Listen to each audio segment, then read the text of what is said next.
Okay, family, peace. This is Essie again. I want to bring this video to you guys so y'all can see what's happening with my trees. So y'all can see that the deers have gotten to my trees, which I'm very disappointed.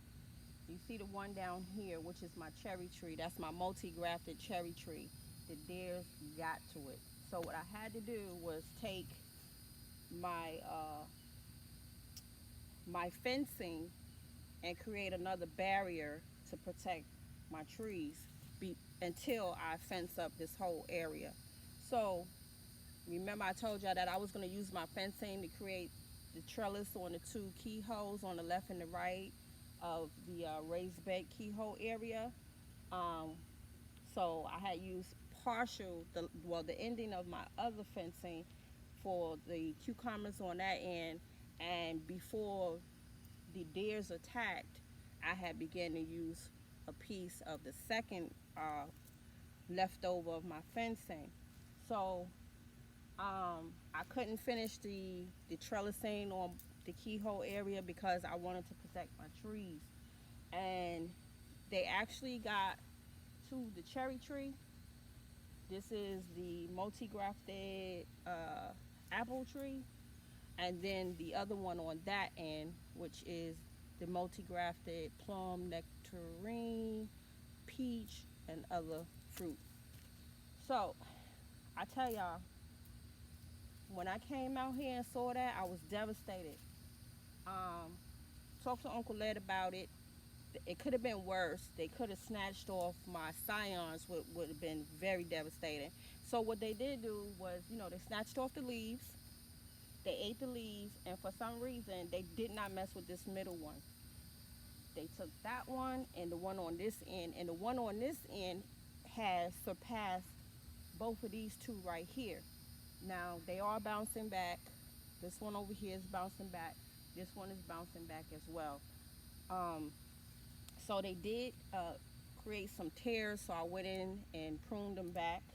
But again, I'm so glad they did not just tear off my scions, because that would have been very, very bad. So I did as much as possible. I took the fencing and I did the same thing. I just created that barrier, zip tied all three of the trees, and hopefully that'll give them some more protection. But y'all know deers is high, they can get high. So I'm hoping by the towards the end of the summer, I have all this fenced up, like my neighbor has theirs fenced up right there. I have all this closed in, and hopefully that will definitely stop them. But they do jump, but it's very rare that you see them jump over these fences in here. I don't see them jump over fences. But like I said, it could have been worse, y'all. But I had to use my fencing to make another barrier to protect them. So what I'm gonna do is get some old CDs, attach the CDs with some strings. I see a lot of gardeners do that because it's like a reflection light or something like that. And I'm actually gonna get some hair. I can collect hair at the salon where people, where I cut, and from customers and stuff like that. And I'm gonna put some hair in a bag, like an organza bag, tie that bad boy on here, on each one of them, and I might even use some soap. That's gonna be the first thing I'm gonna do. I'm gonna use some soap and tie them on, around them, the perimeter, to keep those deers off, because soap works. So yeah, I definitely wanted to bring that to y'all attention because they were doing so well. And as you can see, this one is untouched. She's looking beautiful.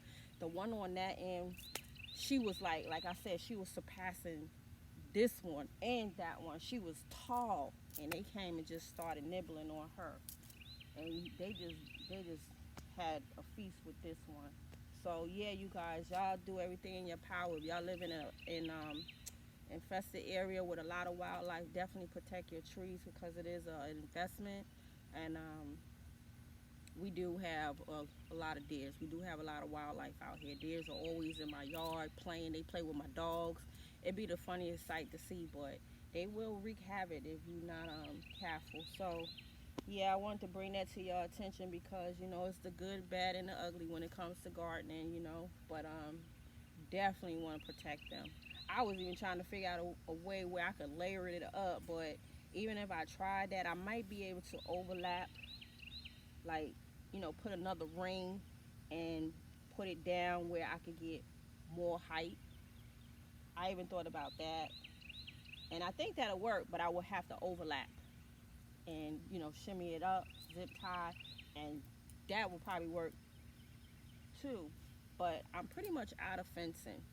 I have scraps. I can still use the scraps for something, even if I use them in my buckets to trellis something up. It's still usable. But yeah, you guys, I want to bring that to your attention. So I hope this was some good footage, and this will help you in your yard, even if you can't afford to fence up the whole yard. Just do something like this to get them protected for the wildlife until you're able to fence your whole yard. Right now, I'm not able to fence my whole yard. So yeah, you guys, so that is my update on my fruit trees.